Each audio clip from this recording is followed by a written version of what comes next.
First, how do you fight or even explain the invisible machine? Imagine the future. A strange new weapon detonated high over a large city. No explosion, no visible destruction, but everything electronic within the range of this weapon dies permanently. Every electronic gadget in every home and office disabled. No computers, no TV, no life support systems in hospitals, no water supply, no heat, no lights. Truly a return to the Dark Ages.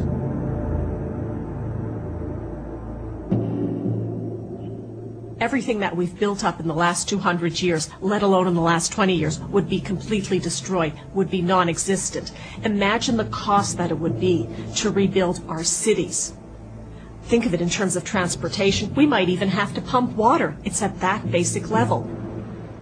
Imagine a full range of new weapons. One can take out the electricity in your city. The other can destroy you.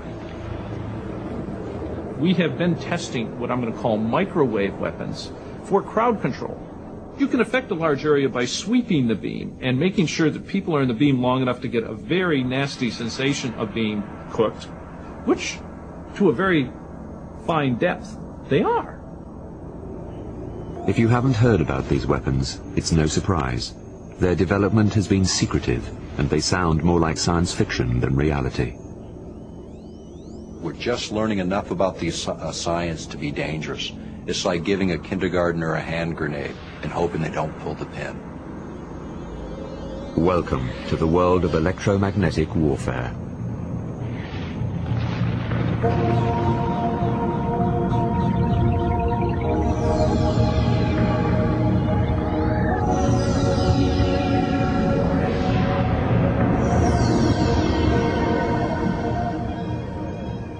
Bell Island, Newfoundland, on the edge of the Atlantic. A uniquely quiet place until one Sunday morning in April 1978. As people made their way to church, a colossal bolt of energy shot straight out of the sky, blasting the peaceful island. Barbara McKim witnessed the bolt from her house in Conception Bay, 20 kilometers from Bell Island.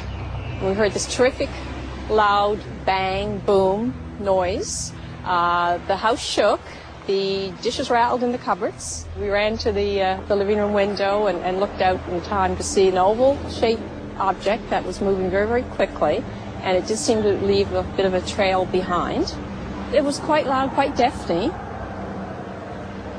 There was no wobbly movement or anything, no. It was just a trajectory that was heading toward, as we thought at the time, the ocean, but subsequently it did land on the island, yeah.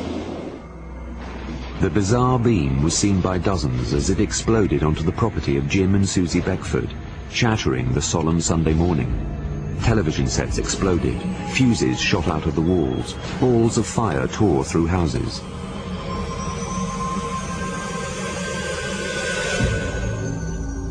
Yes, I was on Bell Island, April 2nd, 1978.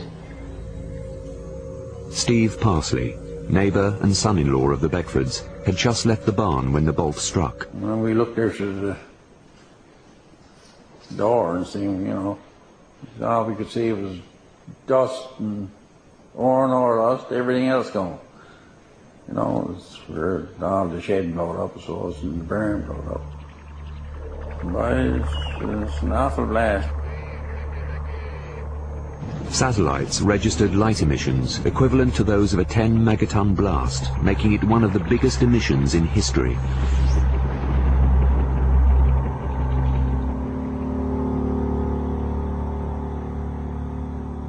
In Ottawa, Canadian military scanners also picked up the 10-megaton blast.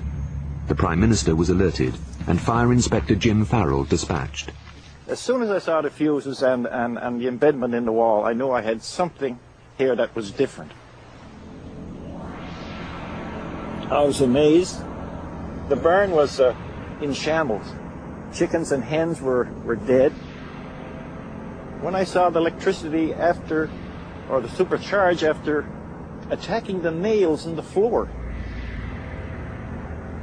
when I went outside, I noticed the wires, the insulation just ripping off the wires. I showed Mr. Beckford. He was amazed. He said, "My God, what was it?" And I said, "Boy, I don't know."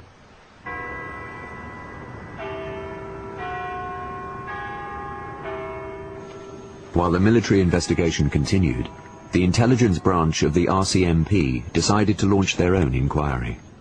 We had reports from across the Conception Bay here of people that reported seeing objects fall on the island and that. So we checked that out. I ruled it as an electrical, possibly lightning or ball lightning, and that's how we concluded our file. It wasn't a lightning strike. It was a boom of a ray. It was something like I would see in a James Bond movie. Lightning, I don't think this blast up here, it came from God knows where, investigating them. So it seems like it was, it was more than lightning.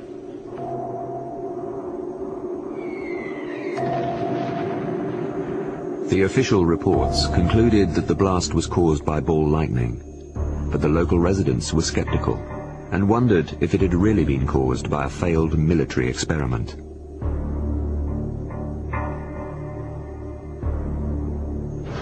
This was 1978, and given the Cold War climate, speculation and fear were rampant. Russia and the Americans were protecting and developing their nuclear arsenals. Reason enough for fear. But what wasn't known about was the developing and testing of a very new and secret wave of weapons.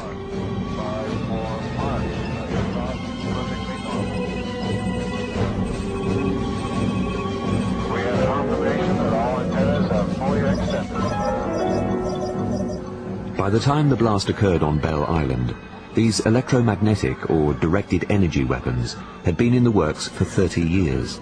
This research has continued and will usher in a whole new way of war. The revolution in military affairs, the RMA as the military calls it, which is a total shift away from bombs, bullets, and ordnance into energy weapons as the primary driver, whether it be high-powered lasers, ion beams, microwave radiation for creating heat sensations on the body. This is where the direction is going. And the military, in a paper called The Revolution in Military Affairs and Conflict Short of War, written in 1989 by the U.S. Army War College, talked about this shift, and they equated it to the discovery of, or the introduction rather, of gunpowder in the Middle Ages in Europe and the introduction of atomic weapons in the last century. The change that's taking place now is just as profound as the changes that took place then.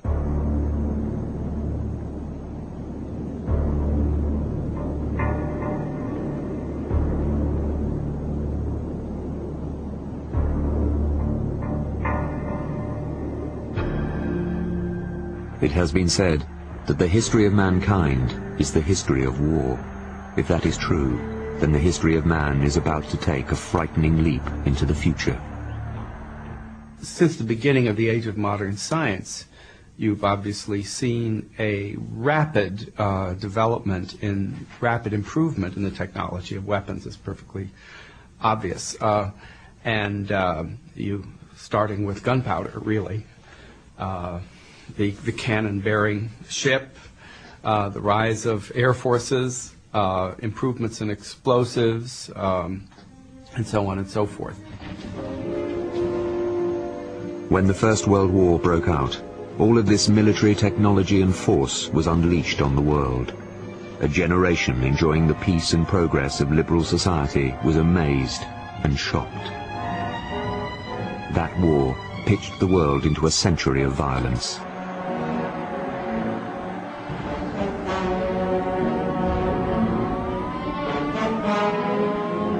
This ascending curve of technical capacity to unleash violence, of course, reached its absolute apogee with the appearance of the nuclear weapon. This really brought to a culmination a tendency that had begun, way back in the Stone Age, when the first human being picked up a bone and started beating his rival. It really began there and continued all the way to the nuclear weapon.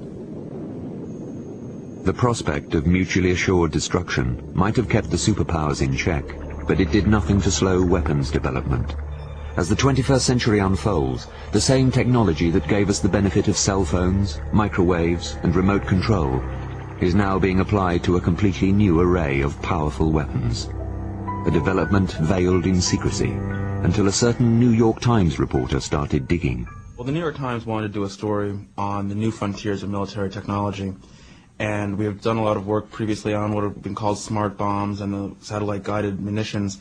We really wanted to find really what the next frontier was, and I did some reporting, talking to some military analysts that I know, and also some people actually in the investment community who follow companies that make their money off government contracts, and they mentioned to me this whole new category of weapons known as directed energy or electromagnetic weapons, and that's really how we found out about it. And then we started doing some reporting, and one of the hard things about it was that the government really didn't want to come forward with a lot of information. Most of these programs still remain secret or classified.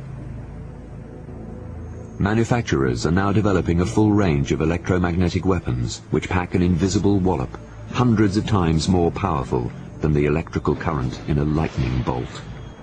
One can blast enemy missiles out of the sky. Another can be used to blind soldiers on a battlefield. Still another to control an unruly crowd by burning the surface of their skin. If detonated over a large city, an electromagnetic weapon could destroy all electronics in seconds. Though their effects may be different, they have one remarkable feature in common. They all use directed energy to create a powerful electromagnetic pulse. What is an electromagnetic pulse weapon? Actually, you can think of it probably too simply, but not terribly inaccurately, as a lightning bolt on steroids. Right now, an electromagnetic pulse from a lightning bolt is a pretty crude club. The wavelength is way too long. So ideally, what you would like to do is shift the energy of the electromagnetic pulse from the long wavelength of a lightning bolt down into a microwave. Now, what is a microwave? Microwaves are all the waves between a meter and a millimeter.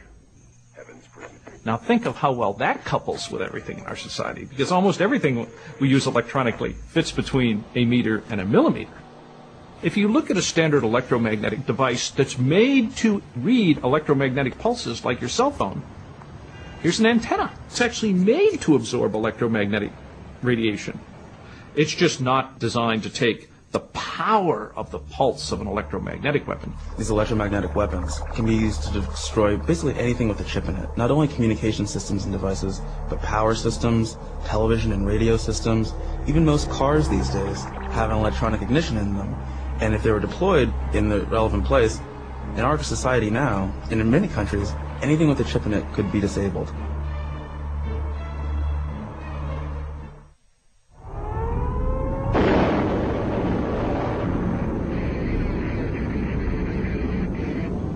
The electromagnetic pulse effect as a weapon really came to our attention quite accidentally during the early atomic tests.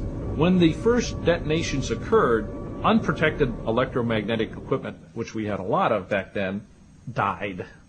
And of course, this came to everybody's attention because a lot of this was instrumentation that was supposed to be recording the effects of the weapon. So, of course, everybody standing around this early destroyed and arced out and melted equipment, shaking their heads and saying, what happened? Especially since there was no wind damage, there was no overpressure damage, there was just fried electrical equipment. Well, it didn't take long after a few tests and iterations to realize there's a huge electromagnetic pulse generated when a nuclear weapon explodes.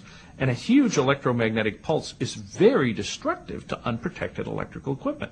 And then it was sort of like, whoa, there's a weapon effect here.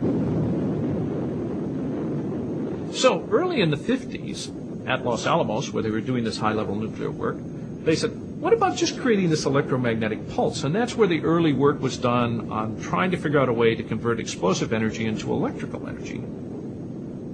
And since that time, we've had laboratories and an active research program that's been spending its time develop electromagnetic and high-energy microwave weapons. The Los Alamos lab in New Mexico, the birthplace of the atomic bomb, and an area controlled by the Department of Energy and the Department of Defense. Signs warn visitors that roads may be closed at any time without warning. It's hard to believe that this forbidding place could have any connection to tranquil Bell Island in Newfoundland. But in 1978, they were linked, when defense satellites picked up a light emission far more powerful than that of the Hiroshima bomb.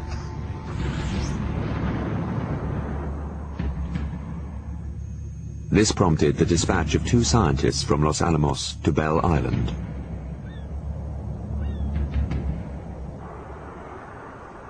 Within 24 hours, 2 investigators, John Warren and Robert Freeman, appeared on the remote island. The arrival of 2 visitors from an American weapons lab surprised the residents of Bell Island.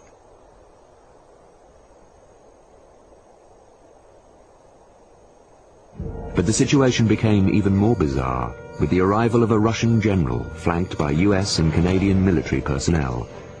Why would the Russians cross continents in order to conduct an investigation at the Beckford home?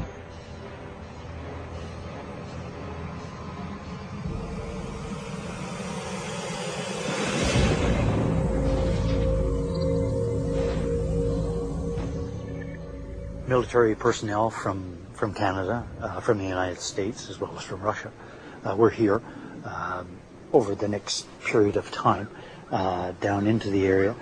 They came to the office and wondered if we had anything different than what they had obtained themselves, which we didn't. We shared stories.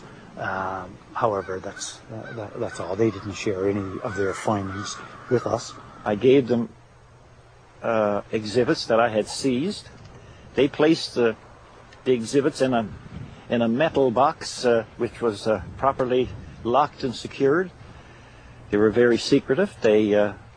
If they wanted to discuss anything, they said, "Excuse us for a moment," and they went a distance and they wrote down notes.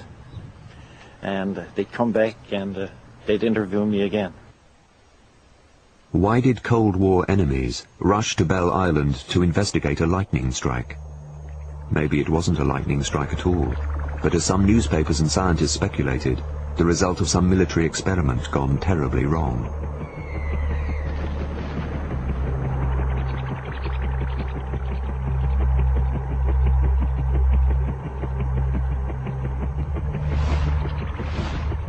The precision of our electromagnetic pulse, much like the precision of our regular munitions, our conventional munitions, has increased significantly.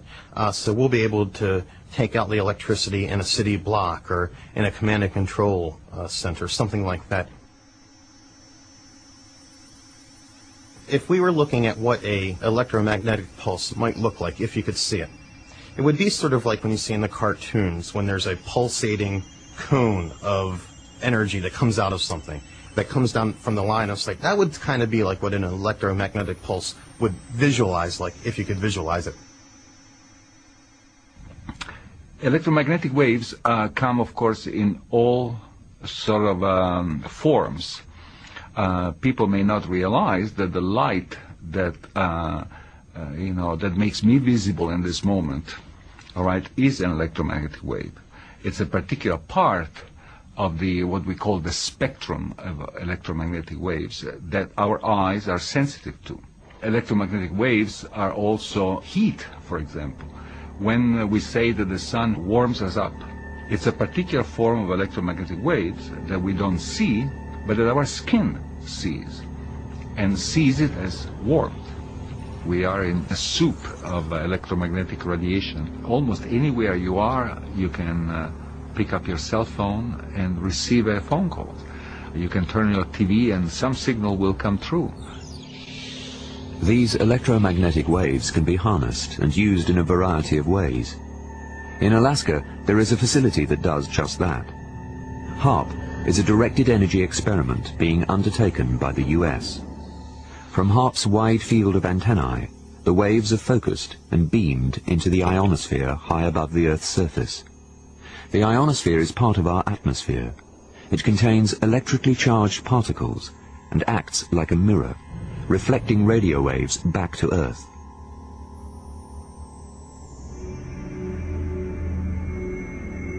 Sending radio waves into the ionosphere can accelerate its particles, heating specific areas.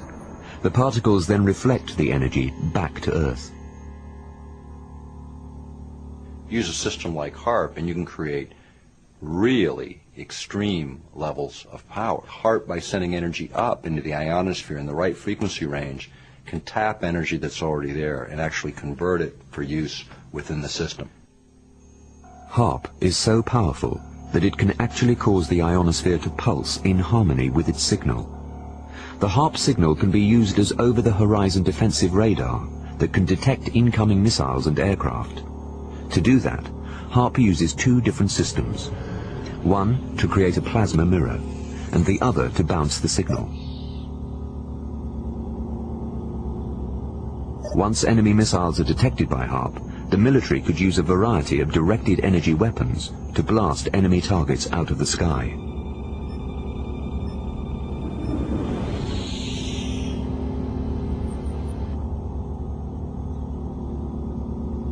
HARP is a acronym actually for High Frequency Active Auroral Research Project. It started with Dr. Bernard Eastland's really a visionary approach to missile defense, looking for a way to really deal with the threat of intercontinental ballistic missiles from either rogue nations or our traditional adversaries. Basically, the antenna, as originally conceived, was to be big enough and powerful enough to make major modifications to the ionosphere. This was all done at the height of the Cold War, and my focus was on defense against a major Russian missile attack. The plan was to make a shield over Canada, over the United States, over the whole world, which a missile could not penetrate. While the Americans were developing this technology, the Russians were conducting similar experiments. Some speculated that the Belle Island blast was the result of Soviet testing of directed energy weapons. The theory was that Belle Island had acted like a giant magnet. The place contains vast underground iron ore deposits and abandoned mines laced with miles of copper piping. The belief is that an electromagnetic signal passed over the island in 1978 and was drawn down by its magnetic field. The Belle Island event is a unique event, and I have not heard of repeat events, so it's very hard to really pin down what happened there. But the types of things that might have occurred involved high voltages, involved electrically conducting paths through the atmosphere, and a fully developed antenna, as I was describing, would probably allow you to induce voltages in pipelines, to do things that could create high voltages. In terms of Belle Island, you know, I can't speak specifically to the events that may have occurred there and did occur there in terms of connecting it clearly to a transmitter like HARP. But let's talk about some of the things that you could expect to see from these kinds of technologies being deployed. One of the big issues is what happens if the signal coming off the ground that gets focused up into the ionosphere acts as a conductive shunt. In other words, like a copper wire being plugged in to a power source. This energy then would act as sort of a conduit to draw energy off of the ionosphere. Now, what would that do? You would create the biggest bolt of lightning you've ever seen in your life, striking the Earth 40 times a second until all that energy was discharged.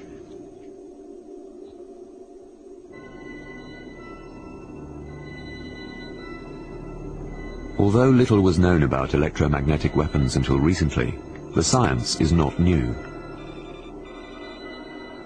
This research started quite some time ago, in fact even before the Second World War. And the reason I think that it has only sort of come, if you can put it that way, to fruition now, is first of all that the electronic world has become so dominant. The web, the internet, and this sort of a pervasive global electronic networks, which now become so substantial that they become military targets. So if you can cripple whatever makes this global network vibrant and active and useful, you have a powerful advantage. The battlefield may already have changed. There was speculation that the weapons were used in combat in Kosovo in 1999.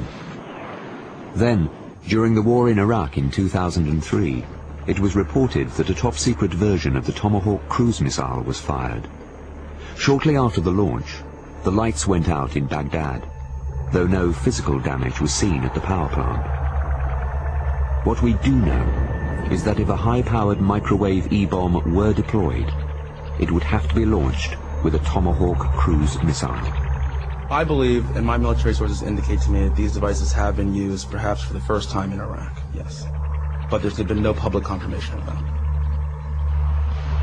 Are the days of shock and awe drawing to a close, to be replaced by invisible weapons and invisible machines?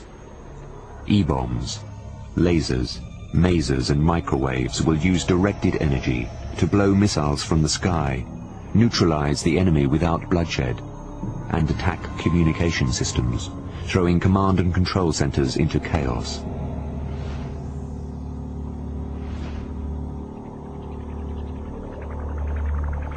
Unlike conventional bombs, the E-bomb will turn over and go point down on the target. A massive current pulse runs down the bomb, driving the energy forward and dumping it into the microwave antennae. The bomb destroys itself, disintegrating high in the air just as the microwave beam blasts out onto the target area. This target area is called the lethal footprint. Everything electronic that wasn't hardened there would arc, hiss, and you would smell a lot of burned varnish. We've all burned out an electronic appliance in here, and you know that characteristic, uh-oh, I've cooked it smell. You would smell that a lot because your devices would be arcing over. The goal of the electromagnetic pulse weapon is to make portions of the circuit arc and burn. There's a second category of weapons that basically use laser energy. Whereas the electromagnetic pulse weapon is one big, powerful pulse, a laser is a continuously delivered stream of radiation with enough intensity to cause damage.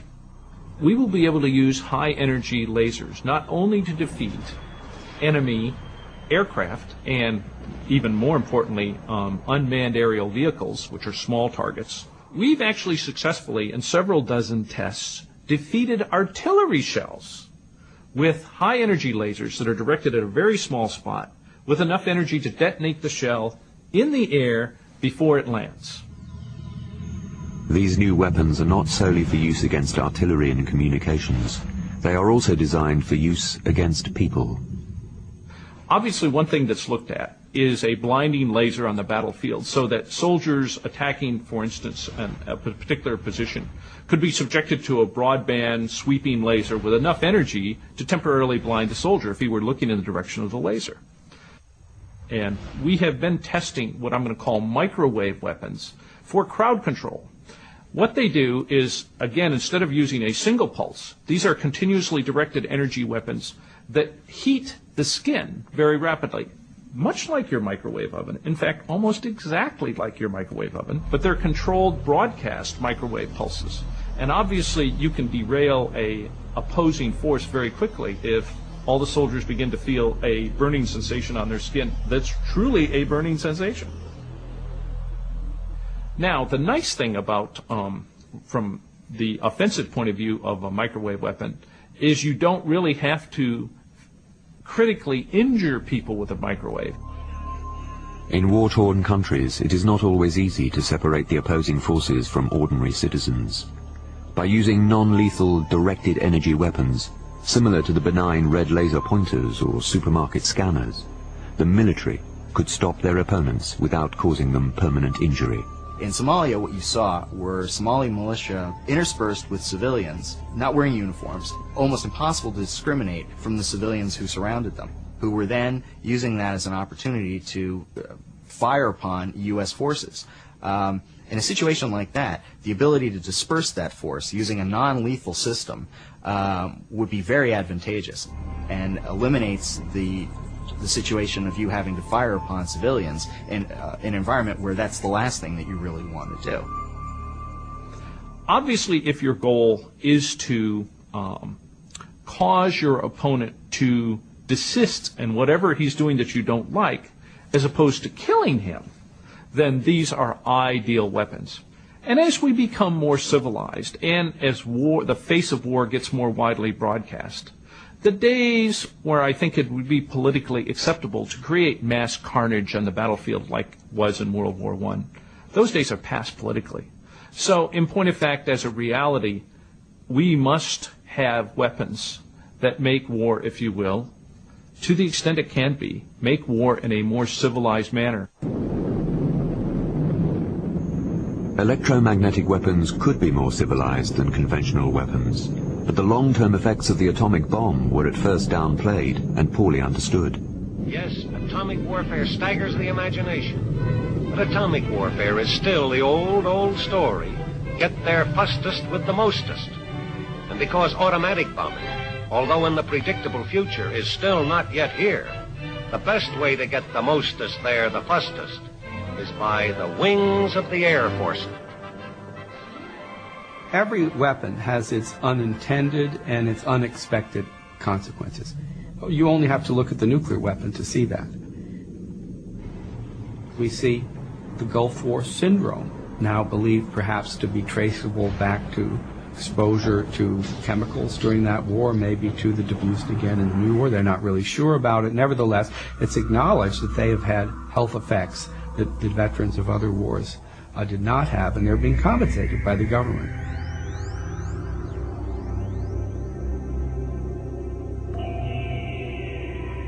The government may know more than the rest of us about the potential health effects of these sorts of systems. We do know that the Air Force has a human systems laboratory where they have been researching what these devices could potentially do to humans. That research has not yet been made public. Theoretically, these weapons are meant to affect electronics without hurting humans, but obviously it will take years and years until we truly know all the health ramifications of how these weapons operate. These weapons work with directed energy, much like harnessing the power of an overcharged lightning bolt. When the blast occurred at the Beckford home, it was difficult to assess if the mysterious phenomenon had human consequences. Neighbors said Susie Beckford was never the same again. It may be a coincidence, but 4 months after the event, she died. Her death certificate cited heart failure as the cause of death.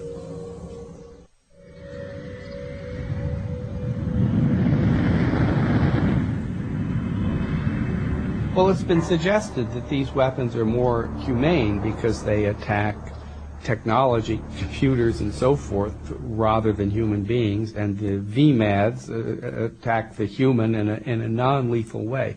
But that's a very tricky question because there's a distinct possibility, by the way, that others will get these weapons and turn it around and fry our computers and so forth. And believe me, the job of protecting weaponry from the electromagnetic pulse is one that has not been solved and may not really in principle be solvable.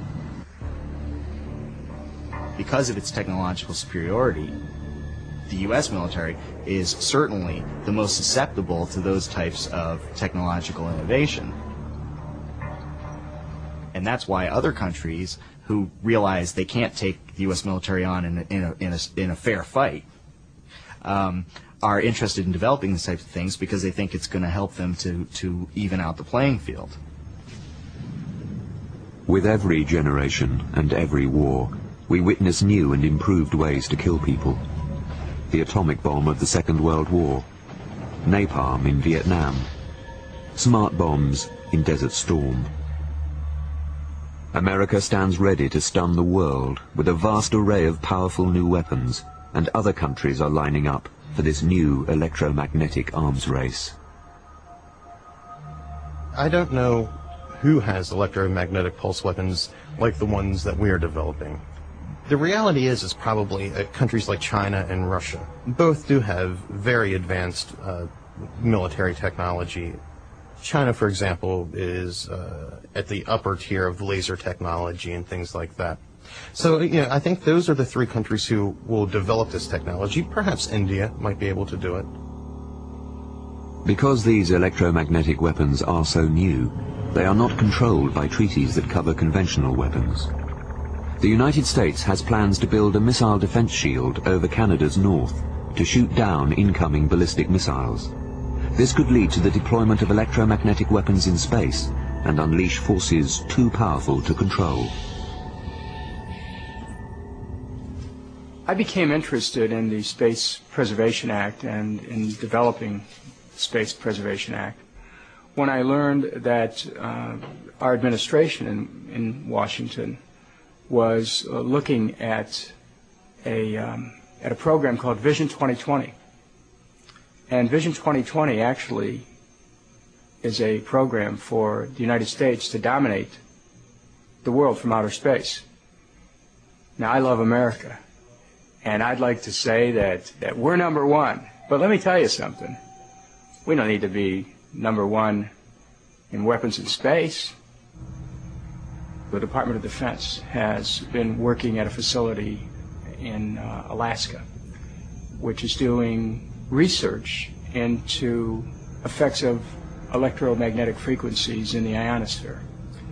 And that facility, which is called HAARP, has raised concern among many individuals about how this research would be applied. For example, we know that, according to some of the research, as these energy pulses are directed into the ionosphere, they can have somewhat of an effect. What kind of negative effects remain to be seen. Electromagnetic pulses could punch holes through the ionosphere and destroy one of the Earth's protective layers in the same way that pollution depletes the ozone layer. Some people I know have worried about messing with the ionosphere, and I think that needs a lot of investigation, because at the time we were looking at something that could be used to defend us. 6,000 nuclear warheads looking at you kind of trump just about every other thing you might want to look at. But if they ever wanted to build this antenna as big as I was talking about, then you really need to look at side effects. A weapon can be used for protection, it can be used for deterrence, it also can be used for naked aggression. Just like the scientists that were involved in the Manhattan Project, at the end of the day, we're not responsible for where those devices were used. That decision was made by political authorities. The people involved in the development of these systems are by and large scientists at heart, and the decisions about how these devices will be used will be made by military and political officials. There are several acts on the books of both the United States and, of course, the United Nations that deal with the preservation of space and not using it for nuclear weapons platforms. But I don't think there's much in the way of verbiage addressing non-nuclear conventional weapons platforms in space. And as our recent decision to abandon the anti-ballistic missile treaty I think clearly demonstrates, when we develop a technology that we think we can validly employ to defend the United States, forget the treaties. We are going to defend ourselves. We are going to change the treaties to be consistent with what technology now permits us. That's just going to happen. Since 9/11, the temperature of the country has changed. I mean, to a very strongly pro-military view of the world. And at the same time, the risks or things that were thought of even a couple of years ago as things we wouldn't take, risks we wouldn't take, now people are more willing to take them and exchanging what they think is safety, security for their own personal liberties and use of new technologies that might have other impacts that are unanticipated. Directed energy is such a powerful technology, it could be used to heat the ionosphere to turn weather into a weapon of war. Imagine using a flood to destroy a city, or tornadoes to decimate an approaching army in the desert.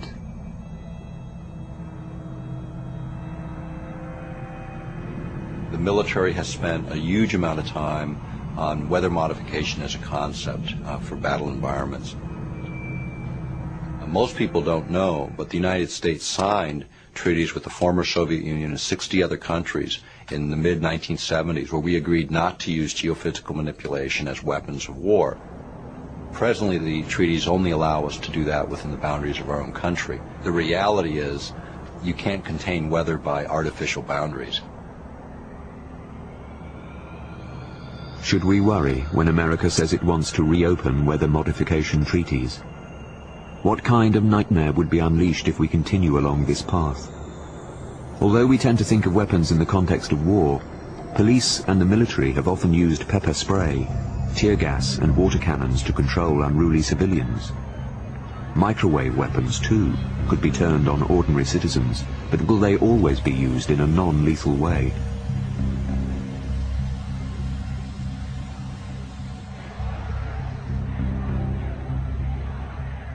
The theory is that you can do this in such a way that you can cause the discomfort, but without causing any permanent damage.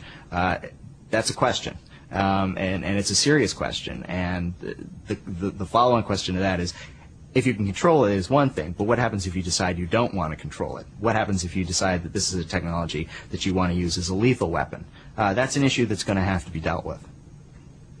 You know, the last time burning was used as a way to control behavior was in the Middle Ages, when we used to burn people at the stake. It was decided it was kind of inhumane. Yet we're going back to that exact thing.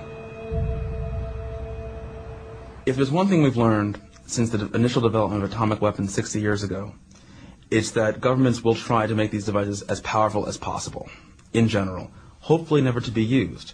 Hopefully to be a deterrent. But it would not surprise anyone if the government continues to try to make these devices more and more powerful, so that at some point, we don't know, and this is speculation, but at some point it may be possible to develop a device that would disable the communications and electronic systems, anything with a chip in it, the cars, the toasters, the refrigerators, the televisions, in an entire city. If an electromagnetic pulse went off over a city, basically all the electronic things in your home would wink and go out, and they would be permanently destroyed. We're going to go back to the 1800s. With this kind of a society, we are not going to have refrigerators, dishwashers, and dare I say even a microwave. We're not going to have cell phones, telephones, and we're going to not have any form of communication as we know it. Without this communication, there's going to be complete chaos. There's going to be panic in the streets. Talk about issues of control and crowd control in particular. It's going to be complete chaos. We know that weapons manufacturers will continue to perfect electromagnetic weapons, but we don't know what the effects will be, either for the environment or for the people. Incidents like Bell Island's massive explosion of energy remain unexplained.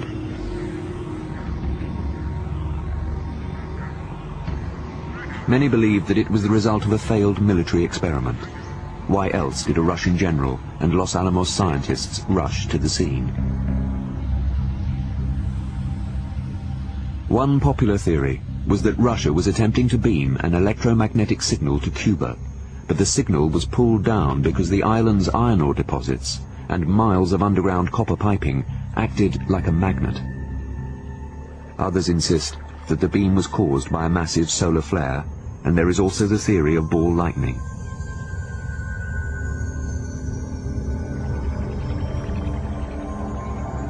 We may never know what really happened on Bell Island, whether the beam was a weapon or a natural phenomenon, but we do know that weapons which will copy the Bell Island blast are the future of warfare.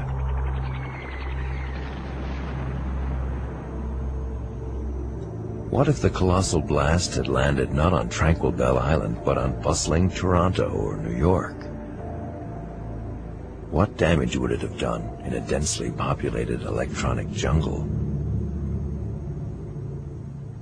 The point is, when you start looking at affecting human beings, I think we need to be involved in that discussion. Human beings need to be having that debate. If we're going to develop new weapon systems that potentially are going to change the shape of war within the democracies, particularly those that are strong and controlling the military forces of the planet right now, we ought to have those discussions, and they're not taking place. So you never know probably for years, what the long-term effects of the use of any weapon is going to be, and especially one like this that depends on sort of these intense bursts of radiation, electromagnetic radiation.